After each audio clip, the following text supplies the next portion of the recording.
போகுதே. வாழ்க்கையின் வேர்களோ மிக ரகசியமானது.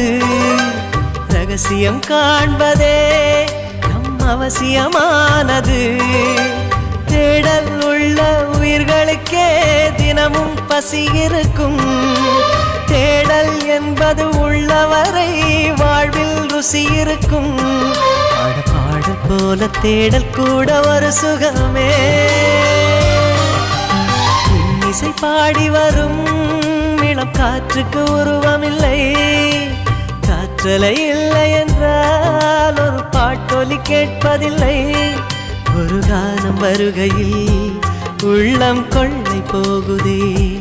ஆனால் காற்றின் முகவரி கண்கள் அறிவதில்லையே. இந்த வாழ்க்கையே ஒரு தேடல் தான். அதை தேடி தேடி தேடும் மனது தொலைகிறதே.